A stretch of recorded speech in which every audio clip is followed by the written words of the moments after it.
Desculpa, eu caí. Foi isso? Boa noite. Live aqui do Saúde Ancestral. Ai, que pena que não vai ficar gravado. Estão por aí de novo, gente? Entra aqui. Oba! Oi, Léo. The Fit for Life. Juliana. A Ana, olha só. Surian, eu fico com as letrinhas pequenininhas, por isso que às vezes eu erro o nome, tá, gente? Jane. Vocês me desculpem que eu caí, tá? Não sei o que aconteceu. O Instagram tem dessas coisinhas. Ó, doutora Ana, tudo bom? Vou mandar mensagem pra você, hein?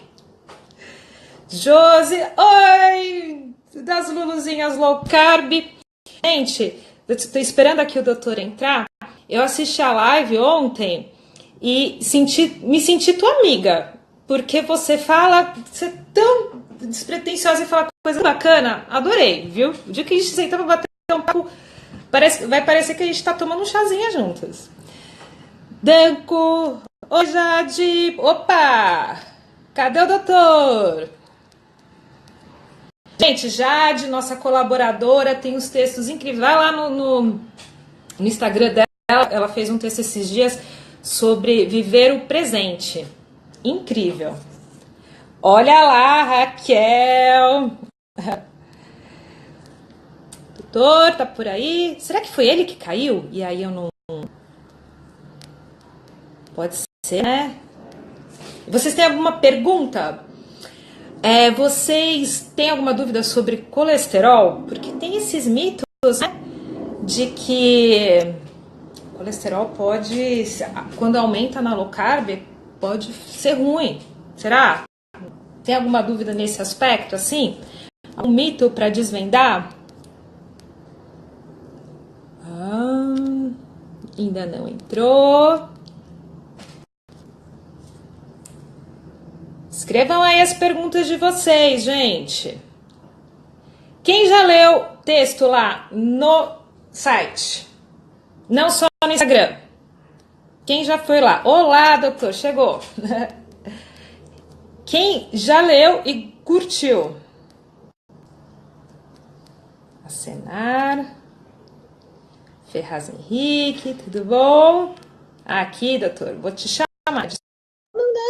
Não que eu não queira falar com você, querida, mas tenha... Eu acho que meu dedo tá aqui. Foi errado. Tem novo estudo sobre LDL, alto ser bom. Será, André? Vou perguntar para ele. Chegou. Boa noite, doutor. Como vai? Boa noite. Está me ouvindo? Me ouve bem? Tudo bom? Tá ouvindo a ligação? Tô sim. Tá dando um atrasozinho, mas agora acho que vai. Seja Vai. bem-vindo à live do Saúde Ancestral. É um prazer para todos os colaboradores te receber aqui, viu? Olha só, ele está reconectando ali, acho que é um pouquinho atrasado, vocês vão me falando, tá? Mas o doutor José Carlos Peixoto, ele é médico especialista em homeopatia clínico geral, ele é criador de um site chamado Uma Outra Visão, ele é proprietário do site Lipidofobia, ele é um dos grandes, voltou à imagem, um dos grandes ativistas e palestrantes do tema de saúde, especialmente no campo de alimentação, consumo de alimentos de verdade, gorduras naturais, né? E associado a uma redução de carboidrato. Doutor, como que você se tornou médico? Bom, eu me formei em 83, né? E o caminho é um pouco longo para quem já está há tanto tempo na estrada da saúde, né? A questão de poder fazer pesquisas e entrar nesse conhecimento levou a ser um grande defensor da alimentação de baixo carboidrato. É uma sucessão de histórias, tá? Que foram acontecendo, algumas até de forma meio que casual, né? Porque, mas dá para dizer o seguinte, na virada dos anos 2000, eu comecei a perceber que algumas pessoas que estavam vindo no consultório com problemas comuns, tipo assim, problemas hormonais, questões de peso, doenças imunológicas, né? Por mais que forçasse em dar tratamentos, medicamentos e orientações, parecia que algo faltava, né? E chegou nas minhas mãos em 2003 um livro sobre colesterol, tá? Que esse livro de fato mudou muito assim a forma de pensar a fisiologia. Eu comecei a me dar conta que para a gente ajudar um paciente, eu teria que entender melhor coisas de fisiologia bem básica que a gente não considerava normalmente quando fosse dar a orientação de tratamento, né? E a história do colesterol me fez abrir um pouco os olhos para as coisas que a gente não estava acostumado a enxergar, né? Digamos, naquele tempo, se uma pessoa tivesse problema de coração, a gente cresceu aprendendo que a ideia de que comer gordura fazia mal e que as pessoas engordavam porque tinham uma alimentação equivocada no campo dos lipídios, né? E depois desse livro, em 2003, a gente abriu os olhos e começou a fazer perguntas sobre o que podia estar errado na orientação tradicional da medicina que vinha do século passado, né? Esse foi o início, é uma coisa curiosa, porque são informações que vieram meio que por acaso, no momento que a gente queria investigar se havia algo errado com o que era orientado de saúde. Na virada dos anos 2000, a internet era por linha telefônica ainda, né? E aquele barulhão. E tu não podia ficar muito tempo online, né? Então, a gente recebia muita informação por e-mail. Eu tinha um bom ciclo de amizades e recebia artigos, assim, bem provocativos, né? Sobre temas como, por exemplo, a segurança alimentar, se a história da margarina era uma boa ideia. Já naquele tempo, pessoas que se perguntavam, né? O surgimento do óleo de canola, como é que surge a mesa. Então, eu me propus a investigar a história, a linha histórica desses temas, tá? E, de fato, a gente acaba unindo os pontos, né? E reconfigurando a informação que tem que ser dada, né? Pois é, doutor. Eu sou dessa época que comia margarina, mas assim, desde muito pequenininha. Eu nem sabia muito o gosto de banha, minha mãe não usava. Então, era óleo de girassol, margarina, aquela que começa com B. Só isso, assim, eu era proibida de comer a gordurinha da picanha. Isso aconteceu até 4 anos atrás. Eu não tinha comido torresmo na vida, eu nunca tinha comido torresmo, só agora.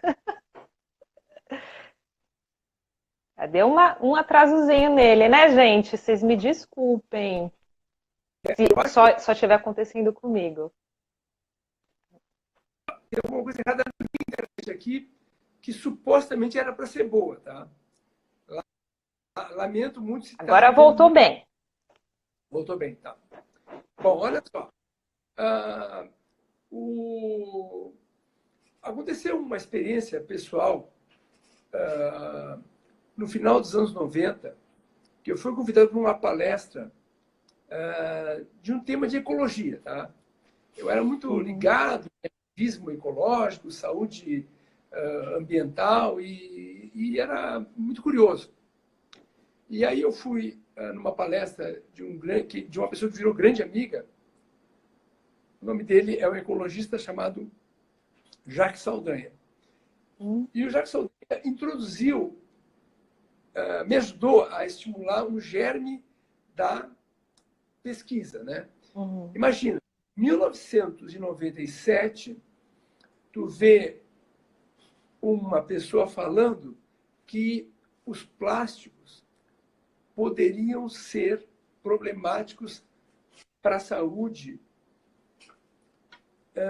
sexual das pessoas. Assim, ó, é uma coisa bizarra, inacreditável, aparentemente, né? Mas, na verdade, eu fui atrás dessas informações, né? No Brasil, tem um site chamado Nosso Futuro Roubado, que explica essa história. É o seguinte, se descobriu que algumas substâncias plásticas liberavam ativos químicos que atuavam em células receptoras hormonais. Tá? Muito bem. Mas a descoberta tinha sido em 87, por uma médica que estudava câncer de mama. Né? Bom, essa médica descobriu que tubos de ensaio liberavam produtos plásticos que ativavam células de câncer de mama, multiplicando as células. Na sequência, ela descobriu que esses produtos estavam também em embalagens alimentares, por exemplo, tipo a ervilha, aquele plastiquinho que está dentro da lata de ervilha em conserva e outras coisas mais. Ela descobriu, então, os nonilfenóis, né? Que tem no PVC, por exemplo. Né? Bom, enfim, mas de qualquer maneira, eu não quero me ater a essa história, mas existe um cruzamento de informação entre a questão da ecologia no campo mais amplo do que representa os produtos artificiais afligindo a nossa saúde. Porque, ora, a margarina, como ela é hoje, tá? A margarina não foi sempre assim. A margarina, como é hoje, desde os anos 80, é um produto profundamente artificial. Né? E poderia ser chamado até um imitador de gorduras previamente saudáveis como a manteiga. Né? Na virada dos anos 2000, vai aparecer muitas pessoas trazendo sintomas de sobrepeso, de diabetes, e apareceu também muitas senhoras com uma queixa muito presente de problemas ligados à menopausa. Né? Esses temas conexos têm algumas questões fisiológicas relevantes. Né? Por exemplo, muitas mulheres que têm um desequilíbrio hormonal ficam mais gordinhas. Né? Então, as mulheres vão entrando em climatério, a mania de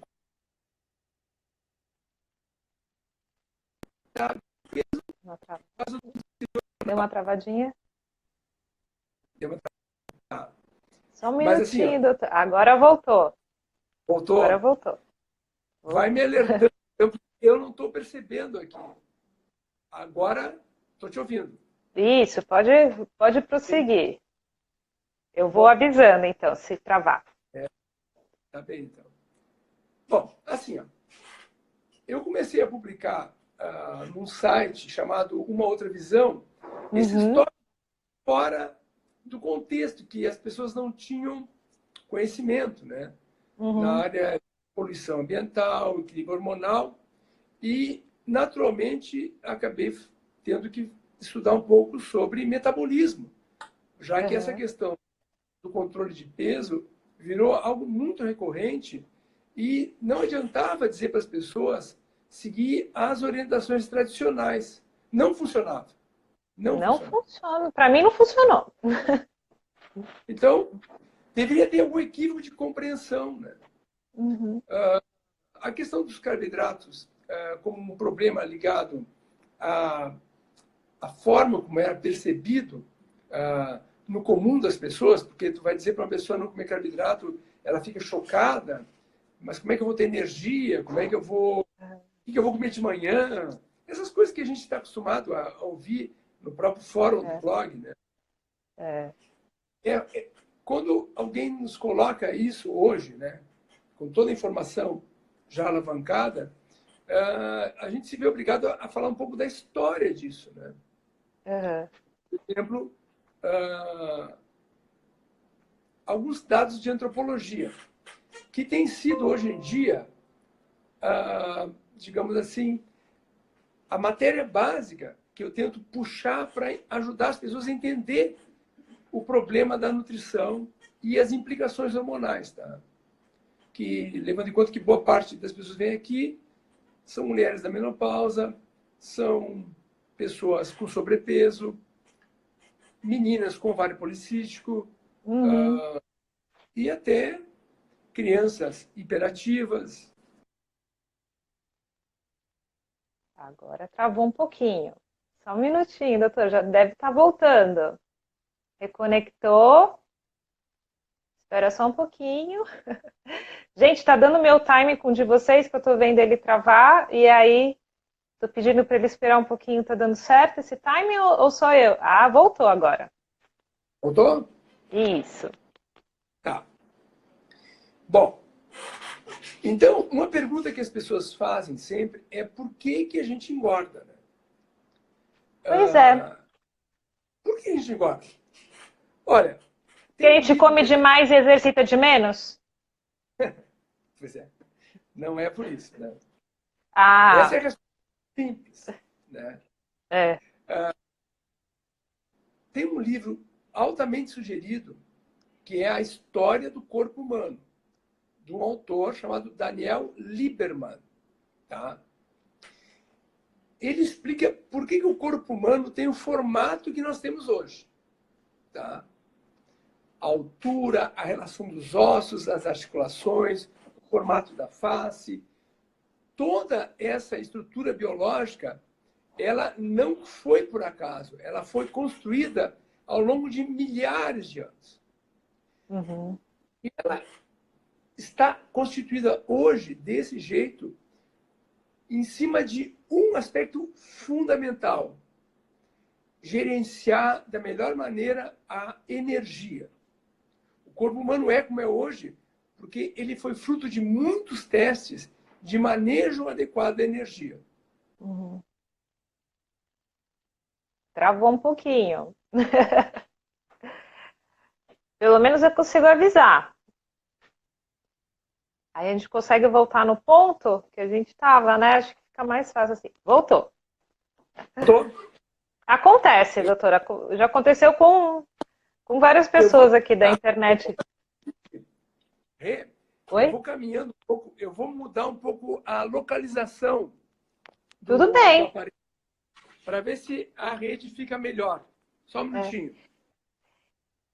E, doutor, você sempre se alimentou assim com comida de verdade?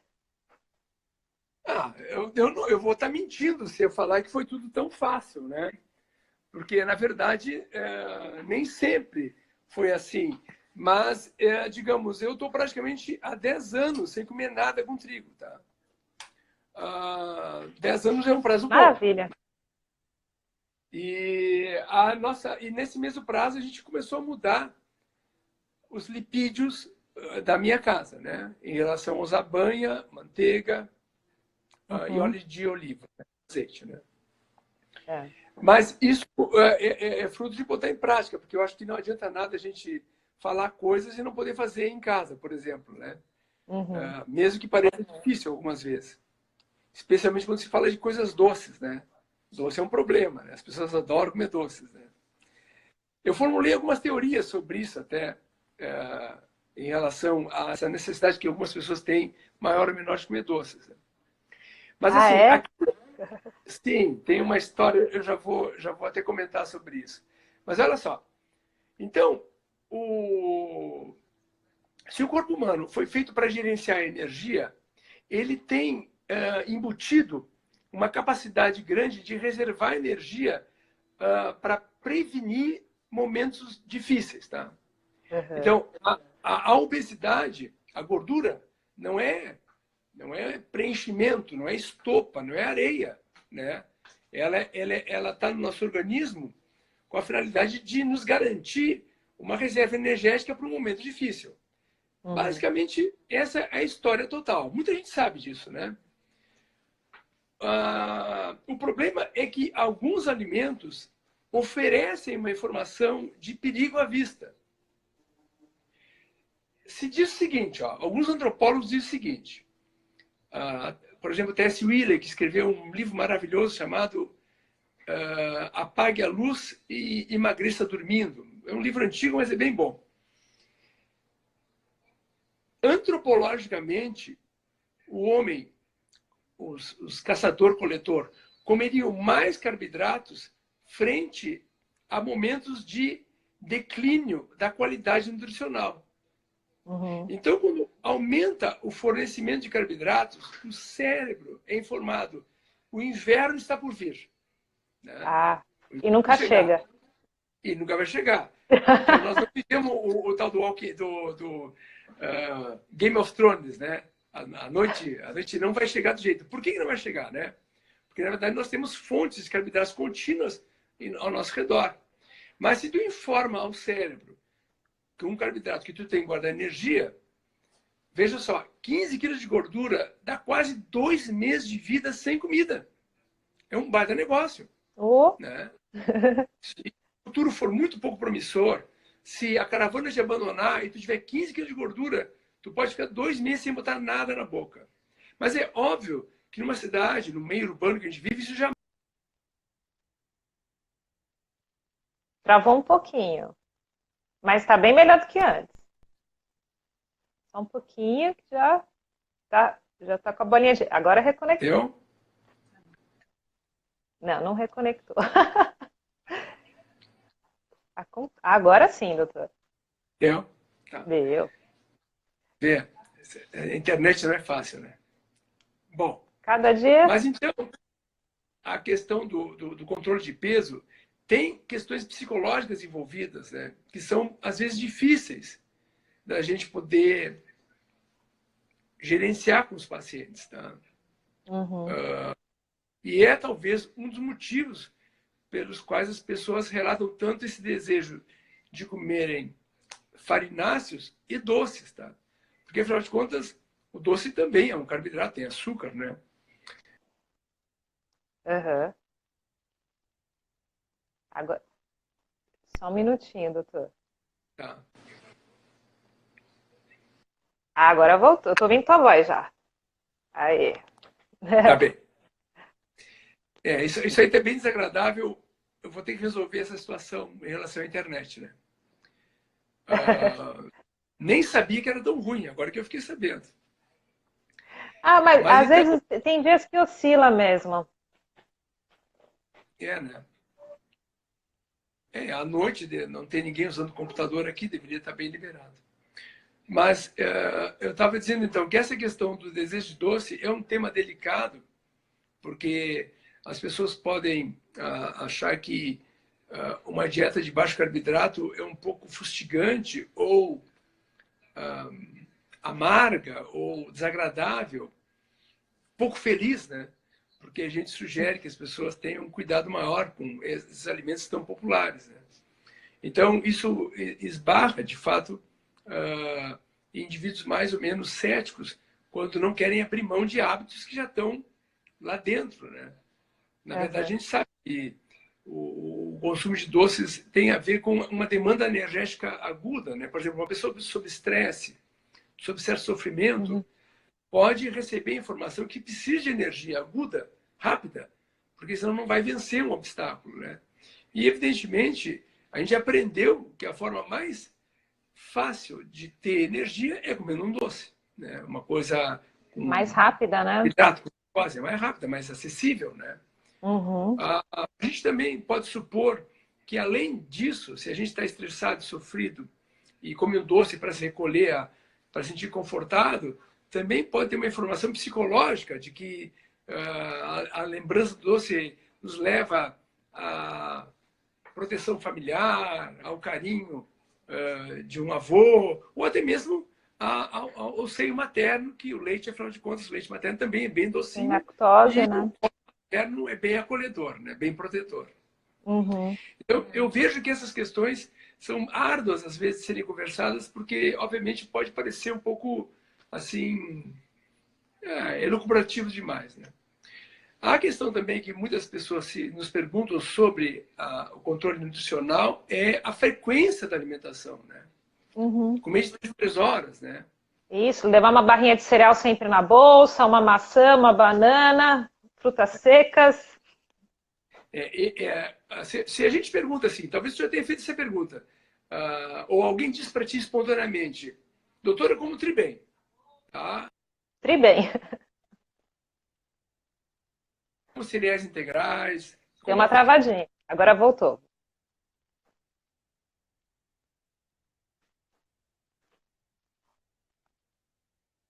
Voltou. Agora voltou, doutor. Não se apegue a isso. A gente vai.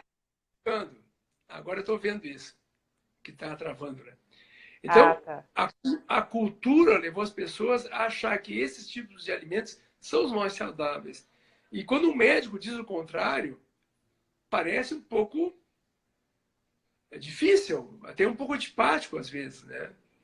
Porque as pessoas gostariam de ser confirmadas. O doutor disse que eu como bem, né? Aí eu tenho que dizer, não, não é bem assim. Ih, O começar alimento, não, desde o início.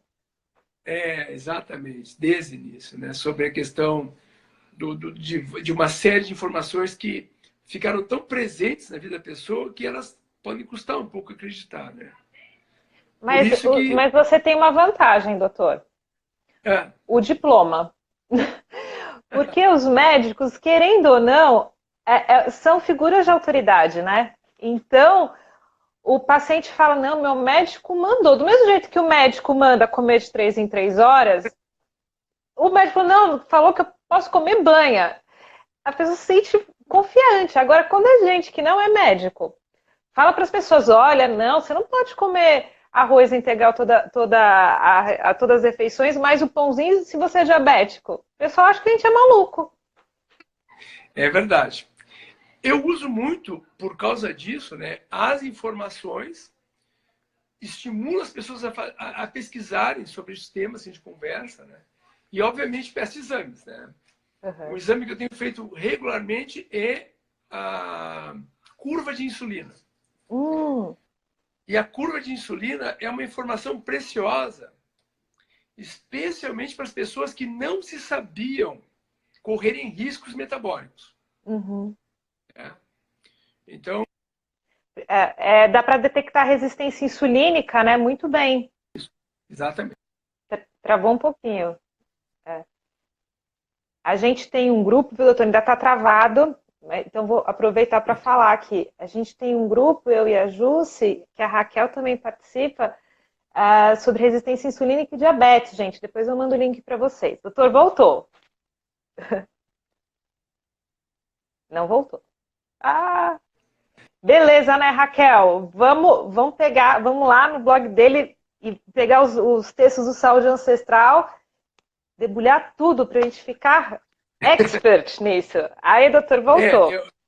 Então, fazer a curva, é, né?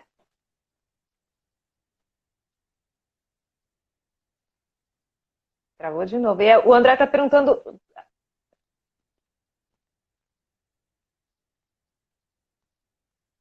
Acho. Estão ouvindo aí, gente? Não, tá conectando. Mas não se sinta mal, não, doutor, que a gente vai conversando aqui. O pessoal tá no chat ali conversando. Até o André perguntou se é a curva de insulina de quantas horas, né? Uhum. pois é, aí que tá. A curva de insulina talvez fosse melhor. Dá para ouvir agora? Dá sim. Tá. A curva de insulina mais prática no consultório, pela vida das pessoas, é de 3 horas, tá? Uhum. Mas quem puder fazer de 4 ou de 5, melhor ainda, tá? Os convênios pagam a curva de insulina. Pelo menos aqui em Porto Alegre, o Uhum. convênio mais importante, ele aceita o pedido, né? Uhum. Que isso era um problema em relação à questão do custo, né? Ah, de fato, quanto mais longa a curva, dentro de 4 ou 5 horas, melhor a informação, tá? Mas a de 3 Uhum. horas já pode dar muitas informações e me ajuda bastante a ajudar o paciente. Até porque muitas vezes a gente rapidamente percebe que tem pessoas que têm uma carga insulínica estratosférica na primeira hora, né? Pessoas que vão a bem mais de 100. Aliás, essa semana, um senhor magro, a insulina do homem foi a 500, eu nunca tinha visto, tá? 500 de Uhum. insulina, tá? Ele ficou apavorado, evidente, né? Então, quando acontece esses valores, a gente nem precisa ver os outros valores para saber que a situação já está complicada, né? Uhum. Então, é uma informação valiosa e que dá uma substância para a gente poder orientar o paciente no controle alimentar, né? No controle dos carboidratos. Tá? E a segunda questão que eu acho importante aqui é aquelas perguntas bem chatas, assim, doutor, eu vou comer alimentos sem glúten, né? Aí eu digo, na verdade, os alimentos que a gente propõe, eu tento explicar, né? Não precisa de rótulos, tá? Se o senhor está procurando saber se o alimento não tem glúten, vai ter que ler o rótulo. E se ler o rótulo, algo está errado, né? Para os alimentos que a gente deveria comer, os alimentos mais ancestrais, não é nada antigo. O teu avô comia assim, né? Não tinham rótulos nenhum, né? Então, não há necessidade nenhuma desse tipo de requisito, porque essas preocupações com micronutrientes ou partículas dos alimentos atrapalham muito a conversa. E às vezes torna ela chata. Deu uma travadinha, doutor. Eu sei bem o que agora voltou, doutor, pode falar. Que são essas regras alimentares. Agora travou de novo. Deu? Oi? Pode voltar. Voltou. Tá. Então, essa questão dos rótulos alimentares, né, das pessoas querem saber as composições dos alimentos, é outro problema prático, às vezes até inibitório, né? Então, eu mostro, eu pego, entro lá, né, no computador, boto no Google e digo para as pessoas, olhem o que é comida de verdade aqui, ó. Às vezes as pessoas dizem, não, mas a comida de baixo carboidrato é muito monótona. Aí tem aquelas fotos maravilhosas, com tudo que é tipo de alimento, fotos coloridas, né? Aí as pessoas ficam, tu vê, né? Não parece ser tão desagradável, não parece ser tão monótono o alimento, né? Aliás, esse conceito de alimento monótono é muito estranho, né? Porque se a pessoa comer todos os dias de manhã café com pão, ele acha que não é monótono, né? Se comer omelete com bacon, virou monótono, né? É uma coisa muito estranha isso. Pois é, as pessoas se sentem na estranheza, né? Eu e a Rio Sem Glúten, que é a Raquel, a gente trabalha com um público celíaco, que a gente é celíaca. Sim. O pessoal entra em desespero, assim, como se o mundo tivesse acabado porque tem que parar de comer glúten. O pessoal entra em depressão até. Sim, exatamente. E é claro que quando a gente tem o público celíaco, eu tenho pacientes celíacos, né? As cautelas têm que ser maiores, evidente. Né?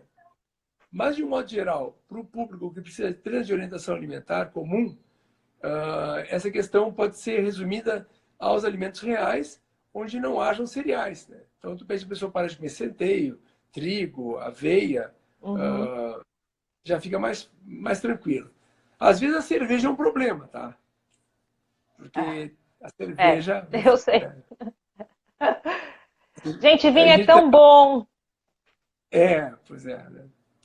Mas, enfim, o importante é que eu pego, então, pessoas que têm pressão alta, que têm problemas hormonais, da menopausa, por exemplo, ou questões simples em que a gente enfoca na questão alimentar uma proteção a qualquer processo que tenha uma inflamação envolvida, né?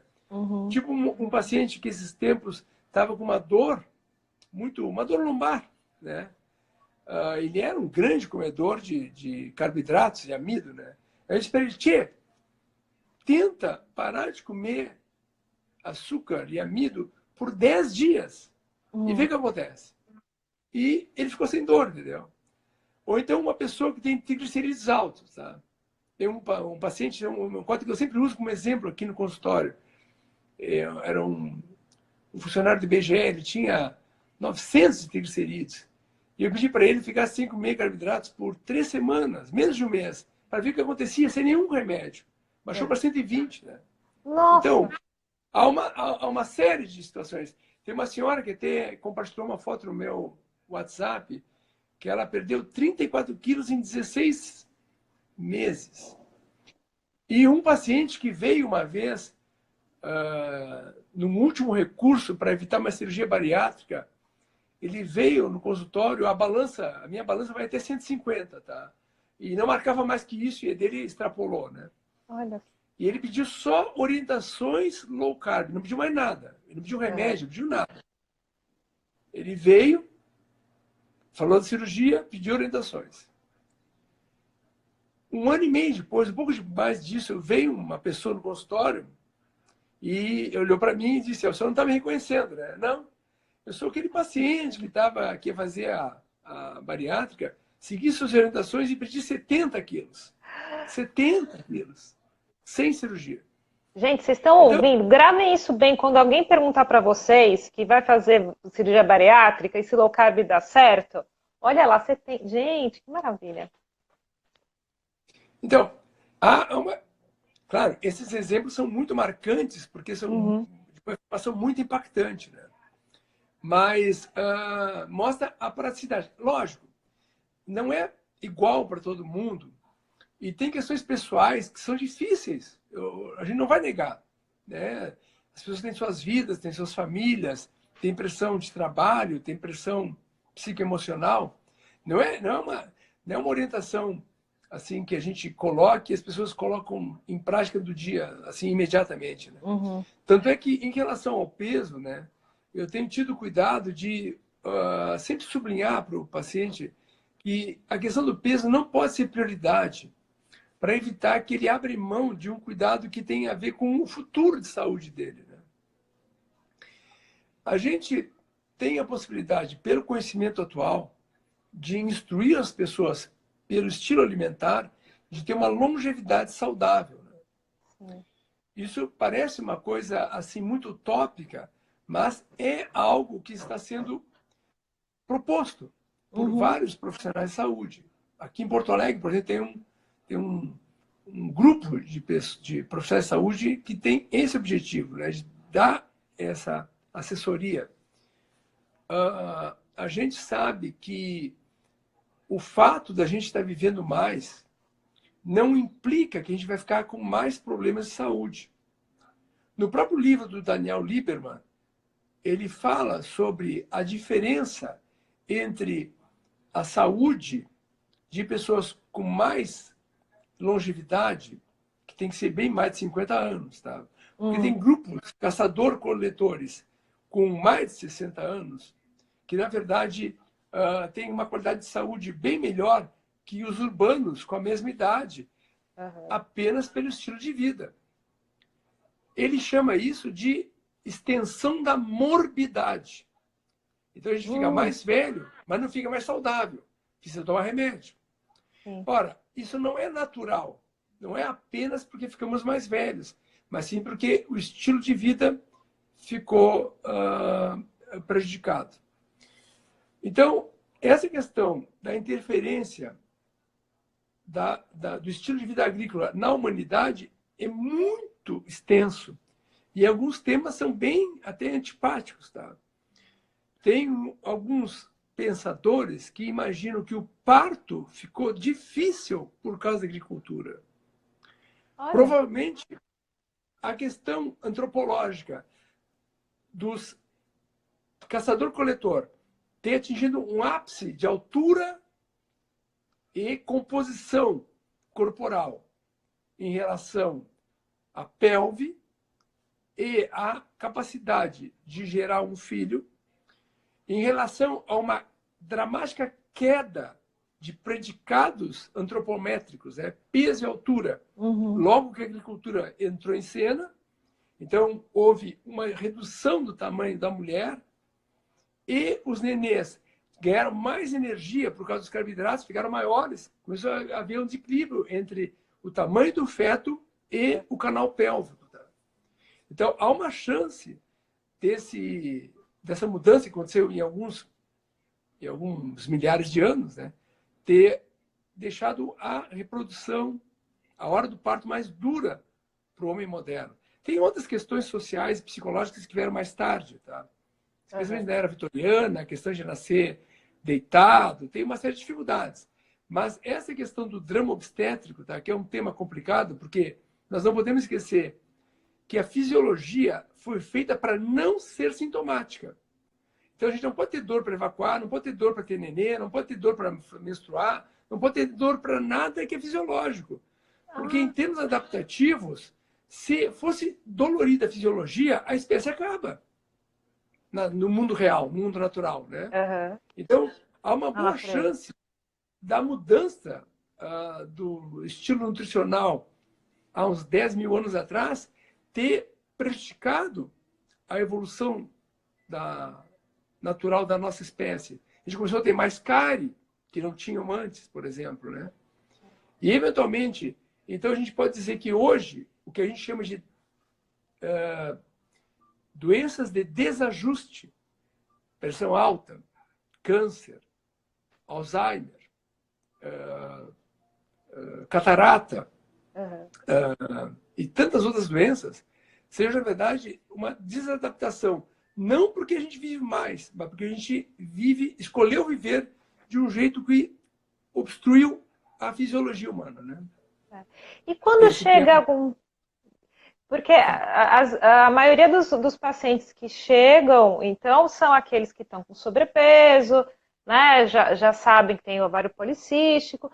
E se algum paciente chega que não tem essas queixas mais metabólicas, né? As queixas do peso.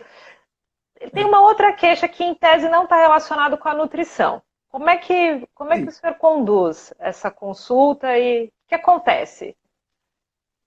Assim, ó, pelo caminho que a gente acabou tendo no consultório, muitas pessoas vêm no consultório para fazer check-ups. Na verdade, eles querem ter orientações gerais de boa saúde. Né? Hoje em dia, graças a Deus, uma parte dos pacientes entra no consultório e sai sem receitas. Não recebem um único remédio, nem homeopatia, nada. Só orientações de estilo de vida. Obviamente, após fazerem alguns exames que documentem para eles que as coisas estão indo bem. Né? Então, a gente acaba falando sobre estilo de vida em geral, qualidade do sono, atividade física, perspectivas particulares da vida pessoal, da vida laboral. E, obviamente, a nutrição sempre acaba sendo uma pergunta que todos fazem. Né? Eventualmente, eu tento não deixar assim, isso como se fosse prioritário, até para tentar desfazer a ideia de que a gente vive para comer. Né? A gente não vive para comer e a vida, obviamente, deve ser completa numa gama muito maior de interações ambientais. Né? Mas todos fazem perguntas sobre isso, então eu digo só, como comida de verdade, não a comida da propaganda, a comida de verdade, né? Mas sim a comida que os pais e os avós poderiam comer. Né?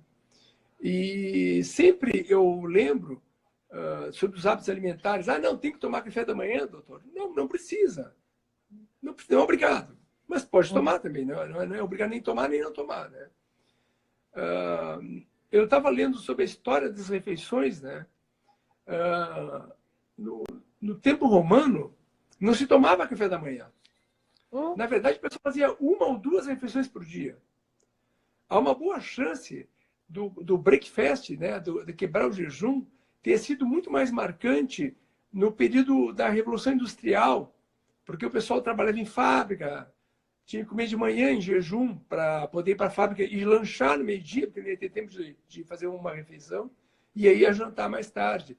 Ou na França antiga, o pessoal, os mineiros, faziam quebravam o jejum de manhã, iam para baixo da mina, faziam um lanchinho lá e voltavam para jantar à noite. Né? Então, o próprio horário das refeições é um tópico a ser debatido, né? Porque essa história de comer de 3 horas é algo muito complicado da gente desfazer da cabeça das pessoas, né? Como algo saudável, em princípio. Né?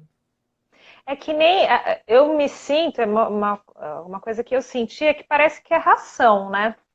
Que nem quando você deixa a ração ali para o cachorro, que ele vai lá, come e fica disponível. Então você está sempre ali naquela necessidade de comer aquele cereal, porque normalmente os lanchinhos são cereais, né? Tem uma frutinha de vez em quando. porque eles duram. Sim. Engana, nossa, a gente não está nutrindo o nosso corpo. Talvez a gente tenha, assim, às vezes, claro que a gente não pode ficar num drama paranoico de achar que há um super sistema que está tentando nos manter enganados, mas a gente também pode abrir os olhos, né? Se a gente é um consumidor de produtos alimentares, quanto mais eu comer, melhor para quem produz, né? Sim. Então, dizer para as pessoas comer 3 horas, especialmente produtos prontos, em barra, embalados, né? É um bom negócio para quem produz esse tipo de factoide alimentar, digamos assim, né? Para isso é preciso criar uma regra anterior, que comer 3 horas é saudável, né? Aí tu disponibiliza o produto. Na verdade, a pessoa fica meio que refém desse alto consumo alimentar, que pode estar envolvido com a questão dos problemas metabólicos que a gente está vivendo, né? Eu sempre digo o seguinte, que, por exemplo, na questão dos óleos vegetais, a gente não pode se esquecer de que eles só existem porque há um processo industrial associado, né? Um processo social complicado, tem as sementes, tem agrotóxicos, tem fertilizantes, tem todo o equipamento agrícola, tem as estradas, os pneus, as embalagens, os distribuidores. É muita gente envolvida, né? É importante que esse produto seja bom para as pessoas, tá? Então, é evidente que eu vou dizer, não, o ômega 6 que está ali não faz mal. O óleo de girassol, o óleo de soja, o óleo de amendoim, são frutos desse processo complexo, né? Eles são o ápice da indústria a favor da saúde, né? É uma abordagem persuasiva, mas na verdade pode esconder uma necessidade econômica de poder fazer toda essa roda girar. Entendeu? Então, esse é um tema delicado, até um pouco Muito delicado. difícil da gente poder falar em público, mas enfim, acho que a gente também não pode ser ingênuo, né? O meu marido ele é economista de uma instituição grande aqui no Rio, que faz todos os índices de inflação, usa muitos dados do governo, né? E aí ele sempre me fala para mim, imagina se a gente determinasse que todos deveriam comer carne e vegetais, como que ia ficar a economia? Né? Ia ter muita empresa que ia fechar. Economicamente, não é muito sustentável todo mundo comer só comida de verdade. Por hora, ainda não é uma realidade próxima, acredito. Não, essa observação dele é bastante importante, né? É claro que os movimentos econômicos e sociais eles podem perseguir objetivos próprios ou podem perseguir objetivos novos de uma sociedade mais consciente sobre o que quer comer em termos de saúde, né?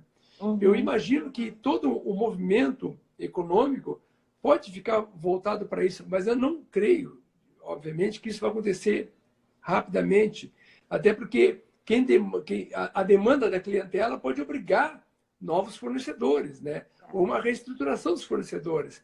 Para isso tem que ter crítica e, obviamente, tem que ter conhecimento, né?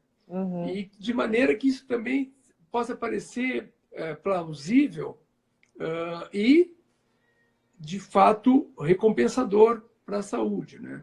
A gente não pode esquecer que na questão da extensão da morbidade, que é o termo que o Daniel Lieberman fala, né? Há uma questão econômica que pode ser complicada no futuro, né? Ou seja, se a gente tiver muita gente muito tempo doente, por muito tempo e com longa vida, os custos disso podem ser insuportáveis para as famílias, para a assistência social, e pode levar sociedades inteiras a resultados bem catastróficos, tá? Então, há que se pensar de uma maneira um pouco mais ampla sobre isso, né? De qualquer forma, no trabalho de consultório, é poucas pessoas, né?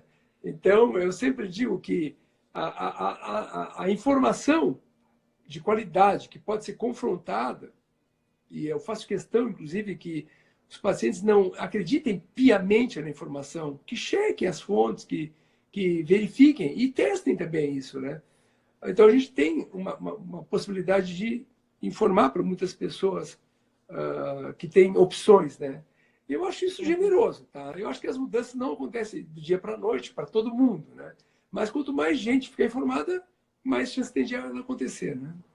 Pois é, quanto mais informado o paciente fica, mais decisões compartilhadas acontecem, né? Não tem mais Exato. aquilo, diminui aquilo do médico falar, não, você tem que tomar tal coisa. Por que você não lê isso? Por que você não estuda mais aquilo? Vai passando as informações para o paciente ter o poder dessa decisão junto, né? Claro. O Assim Malhotra, quando teve no congresso, Low Carb falou muito sobre isso. Foi bem interessante. Doutor, só queria voltar num tópico de viver para comer. Que as pessoas têm esse apego. Parece que quando muda a alimentação, a vida não continua. Tem algum jeito bom para lidar com isso? É dando informação? Olha, não posso te afirmar que haja uma maneira simples da gente redirecionar o cotidiano das pessoas na questão alimentar, tá?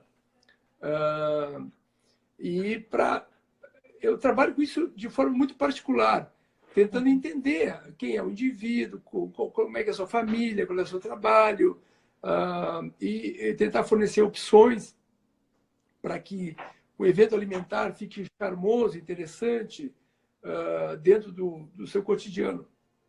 Mas, muitas vezes, as pessoas acabam usando o alimento como uma válvula de escape para o estresse cotidiano. Então, isso é inegável e está muito culturalmente aceito, né? Então, não é tão simples a gente pegar uma pessoa muito ansiosa, muito agitada e que usa a comida como o seu único recurso de poder suportar um ambiente de trabalho difícil, uma relação familiar complicada, a ausência de outras recompensas mais interessantes na sua vida em relação à atividade social, cultural e tudo mais, né? Então aí fica complicado, mas a gente tem que aportar esses temas. Eu sugiro, inclusive, para muitos pacientes que façam psicoterapia, que façam trabalho de autoconhecimento, que façam meditação. Enfim, a gente tem que entusiasmar as pessoas a se abrirem, né, para saírem de alguns casulos, né?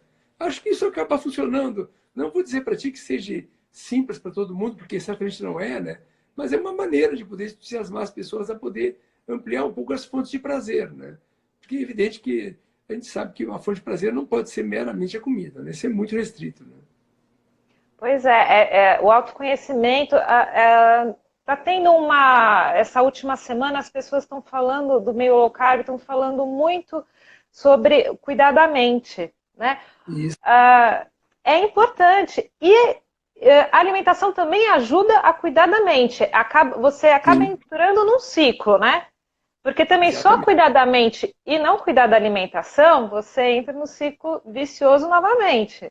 Exato. Então, uma coisa vai puxando a outra. Eu acho que a psicoterapia, para esses casos, né, que a pessoa tem um apego muito grande, né, percebe que é por estresse, percebe que é por uma tensão, aliar, né, até mesmo o trabalho dos coaches hoje em dia, temos Exato. profissionais muito bons, né? Tem. Eu estava vendo aqui que alguém sugeriu estudar filosofia. Uma boa, estudar filosofia é bom, né? Pois é, a Jade é uma grande estudiosa de filosofia e Sêneca fala muito de alimentação, né? Doutor, não, todos os autores falam, né? a gente está chegando nos minutinhos finais. Claro. Então, teria alguma mensagem final, alguma dica que você, ou algum desejo para os nossos seguidores? Eu acho que é importante as pessoas buscarem informação, tentarem checar a qualidade da informação. A gente tem o portal Saúde Ancestral, que ele é muito bom. Ele tem informação de todo tipo, inclusive de alguns cardápios, porque a questão das opções alimentares é a primeira coisa que me perguntam com frequência no consultório, né? Porque eu não dou um cardápio pronto, até porque tem profissionais que fazem cardápio, né? A gente fala de diretrizes, né? Então eu sugiro sempre que as pessoas leiam, e acho que quem seguiu nossa entrevista de hoje tem que ser entusiasmada a fazer perguntas, a imaginar o seguinte: há uma chance objetiva de sucesso nessa possibilidade de chegar na meia idade ou mais longe com boa saúde e praticamente não tomando medicamentos, tá? Muitas pessoas da minha idade, com quase 60 anos, tomam muitos remédios, tá? Isso é uma pena, isso, tá? E eu posso garantir para os senhores que isso não é uma obrigação, não é uma coisa compulsória, tá? Eu, graças a Deus, não tenho a sorte por ter sido informado, sei lá por qual motivo, de não precisar tomar nada regular por enquanto, né? Espero continuar assim. Mas isso não acontece porque a gente tem a graça divina, né? Isso é feito porque a gente se empenha, tenta ter cuidados e, ao mesmo tempo, ampliar esses cuidados para os amigos, para a família, para as pessoas que a gente gosta e tudo mais, né? Então, é muito importante. É isso aí. É importante, acho que a gente dizer que é possível, isso é uma utopia, não é uma fantasia, né? E a gente, através da perspectiva de estilo de vida low carb, a gente está falando de muito mais coisa do que apenas o que vai no prato de comida de cada um, né? Acho que isso que é o mais importante. Olha, doutor, muito obrigada. A Sônia falou, volta mais vezes. Com certeza, a gente vai chamar. O pessoal ficou entusiasmado, eu fiquei encantada, devo confessar, adorei, principalmente a parte de antroposofia que a gente discutiu. Muito obrigada pelas informações compartilhadas, doutor. E, obrigado. Gente, vai lá no portal Saúde Ancestral, lê os textos do doutor, tem também o Lipidofobia, passa lá. Isso. E vamos pegar esse conhecimento pra gente. Tá bom? Pessoal, a gente se encontra daqui a 15 minutos. Temos mais uma live, tá? E me despeço de você, doutor. Muito obrigada. Até uma próxima. Até mais. Vou deixar gravado aqui, tá, gente? Tá legal. Ó, teve gente aí que veio assistir que acho que é da sua família. Pode dar um tchau pra eles. Tá bom. Tchau pra todos, então. Até mais, gente. Obrigado.